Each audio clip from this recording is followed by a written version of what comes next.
I'm Agnes. I'm the negative speaker. So the affirmative proposes that we should create change to the current policy to enforce background checks on gun shows and private sales because it will deny the mentally insane and criminals from purchasing guns. However, even if the law is enforced on gun shows and private sales, there are other means for the mentally insane and criminals to get a hold of a firearm other than purchasing it from a gun show, which will require a background check if the law is passed.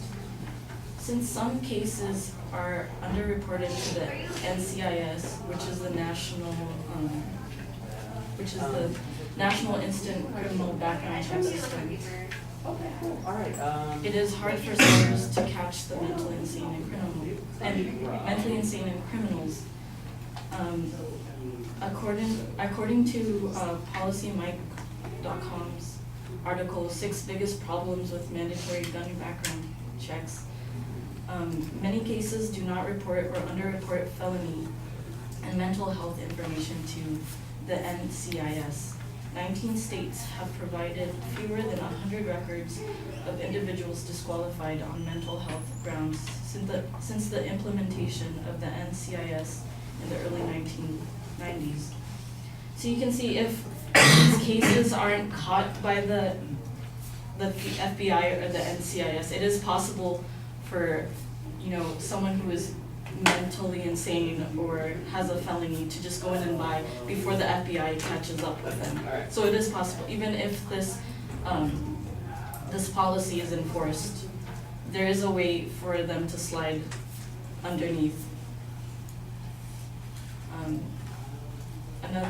Another piece of evidence from PolicyMike.com, this article, 6 biggest problems with mandatory gun background checks, is Maryland has only submitted 58 mental health records to the NCIS database since 1999.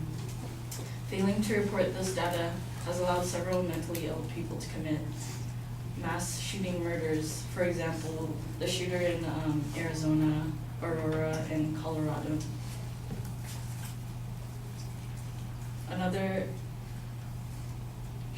My other point was, even if this policy is to deny the mentally insane and criminals from purchasing guns, there are still other means they can acquire a firearm. According to PBS article, Hot Guns, How Criminals Get Guns, the biggest source of illegal gun transactions where criminals get guns are sales made by legally licensed but corrupt at-home and commercial gun dealers. And also, from the same article, an ATF agent, the ATF is the Alcohol, Tobacco, and Firearm Bureau, Jay Wachell, claims that most guns used in crimes are through straw purchase sales, which means that they got somebody to go get it for them. They got somebody with a clean background to go purchase the gun for them. Another study from Examiner.com under the article Gun Controlled Unregistered Firearms in the Black Market shows that in less than a week, a criminal could obtain a firearm in 30% of their arrests, while on top of that, 20% could get a gun in a day or less. That's pretty high. The affirmative claims that enforcing background checks on gun shows and private sales will be the median solution to please both anti-gun and pro-gun activists and filter out anyone who can buy guns. The proposition does help filter out who can buy guns. However, it does not filter out who can get a hold of guns through other means. And if the proposition was the key solution to please both anti-gun and pro activists, why has it not been passed yet?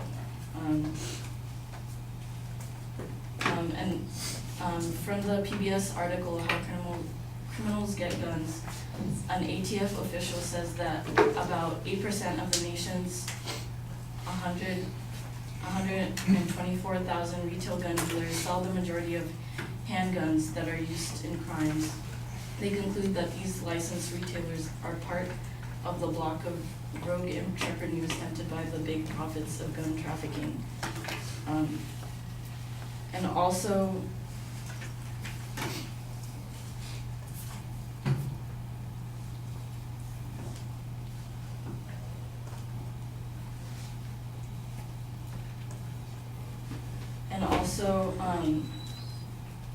and from the CNN political ticker, in an op-ed printed in USA Today by the NRA, the executive VP Wayne LaPierre said that criminals won't participate in a universal system. They'll always steal or get their guns and everything else they want on the black market. So creating this policy won't really create a median, because the NRA will continue to fight back to keep their rights, because they feel like their right to bear arms is continuing to be threatened.